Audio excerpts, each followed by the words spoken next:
Hello, Narron here, and today we're talking about breaking the Japanese wall in this video. So this is just me sharing my insights on how to communicate effectively with Japanese people. So many of you are actually struggling with building a foundation, building a relationship with the Japanese people, and I'm going to give you a few tips so that you can actually start communicating. All right, so the first thing that I got right here. So at a young age, my father always told me that there are 3 levels of relationships. And because I was born and raised in Japan, my parents would often bring me to the United States. I'm half American, half Japanese. So I spent a lot of time there. And also I flew back a lot every year almost to Japan. So this is where I actually learned to use these skills, these 3 levels of relationships to actually build a foundation, especially with Japanese people, because Western people, American people tend to be very friendly. In general, you can say hi, you can talk to each other. In Japan, it's a little more complicated. You have to open them up first. You got to kind of warm them up. All right, so here's the 3 levels of relationships. There's a public relationship, private, and then secret. Let's break down these 3. Usually, when you start talking to people, say good morning at work, say what time is the meeting, at work. This is a public relationship. You're not really talking about anything private, right? You're talking about public stuff. And our goal here when it comes to building a foundation, building actually a real strong connection with Japanese people, is to go from public to private relationships. So how do we do that? Step 1, you start asking personal questions. So right now you may be asking oh, when's the meeting from? Did you already get that done, right? If you're a boss, or if you have coworkers, you might be saying that. Start asking private questions. So private questions, it's weekend plans, it's their kids' hobbies, and then also, did you watch that show, Netflix stuff? Did you watch that movie? Whatever you're doing outside of work is the key. You don't want to ask anything at work. What's happening at work is all public. Everything that happens at home is private. So I kind of want to dig deeper here. Once you start asking these private questions, which means you already memorized these questions in Japanese, right? You ask them a question and they respond. They're like, you could be asking, oh, does your kid still play basketball? And your other mom or dad friend goes, yeah, my kid still plays basketball. He's going to game, or whatever it is, right?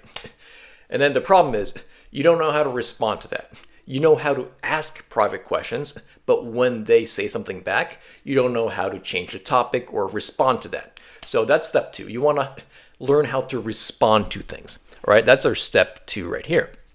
And when it comes to responding, what do you need to do?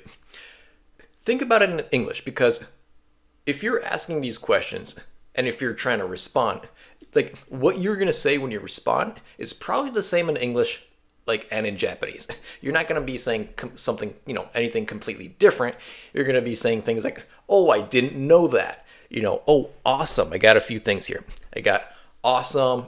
Oh, really? Seriously, dude? Or I didn't know that. Those are kind of my favorite cushion words, I call them. So mastering these cushion words becomes really crucial. Now, how do we learn that? We live in, in a world where we have AI. There's the internet. Just search things these are just simple words. They're not sentences. So right here, you can actually search the stuff and write them down. All right, that's how you can do it. So at this point, you already learned how to ask private questions. So you're forming a private connection and building a private relationship there. And they responded and you responded back saying, oh, I didn't know that. Oh, your kid quit basketball? I didn't know that. Or he or she still plays soccer? That's awesome, man. And then you responded, right? And at this point, they're going to respond again saying, oh, how about your kids? Or how's your wife? How's your husband? And number 1, you're probably at this point, you're probably going to freeze because you're like, holy shit, I don't know what they're saying. Right? You probably practice how to ask private questions, but you don't know what they're going to give, what they're going to throw at you after that. So step 3 is very simple. It's understanding that you suck. Okay, guys, but don't worry. Right now, it's you're probably starting to learn Japanese and you're probably going to suck at it, and that's okay.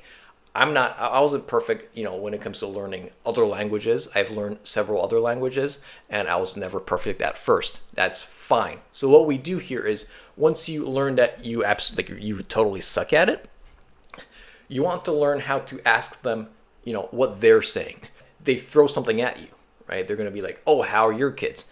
And you're going to have to actually catch that, understand what they're saying, and then after that, ask them, "Oh, what does that word mean? I'm trying to learn."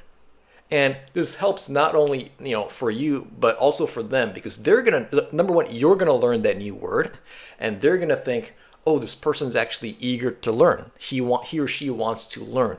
So it not only can you learn the new word, you're going to actually build a stronger connection. The relationship there is going to get stronger because one, you're asking private questions. Two, you're responding to questions.